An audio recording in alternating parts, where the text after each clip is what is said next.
It's another one. In the box. Near mint condition. Avocado.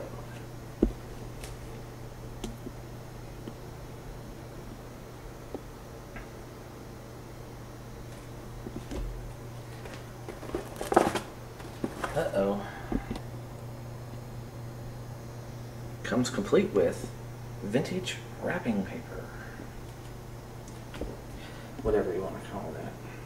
Okay. Basically all the sides. Oh wait, here we go.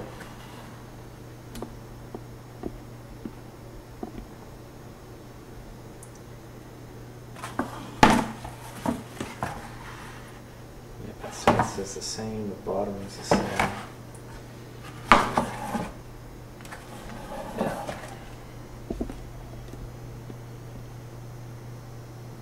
And it's already been cleaned up and noticed. That's what the back looks like.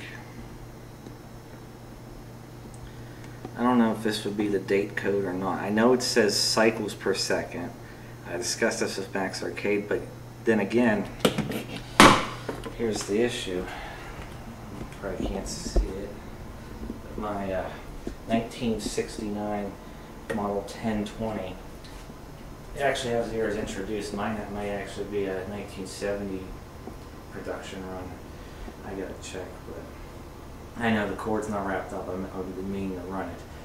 But anyhow, this vacuum, as late as it is, still says 1970 or cycles per second on it. Back out to here.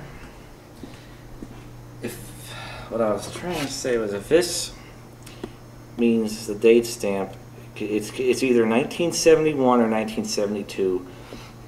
I'm getting out of this.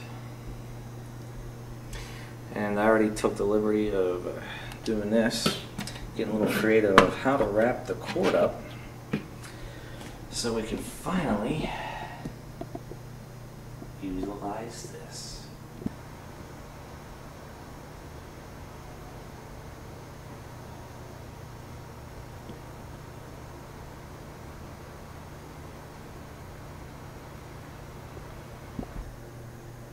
Pretty much my entire kitchen is going to be in some form of avocado or some green, and something with, you know, involves plants, leaves, because you have the countertops with the fallen leaf pattern. Well, this matches up perfectly.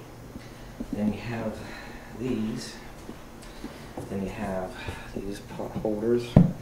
My mom got me this. It matches it perfectly. The leaves on it. Yeah, the clock up on the wall. Then you have the 1971 Sears deep fryer, the 1972 mint in the box Iona can opener, the 1972 mint in the box Proctor Silex avocado toaster. It's funny, it's either like I'm getting all the avocado stuff or the mint in the box stuff for the kitchen. I mean, you know, here you got that and the mint in the box stainless steel Sunbeam electric skillet from 1970. I'm loving it.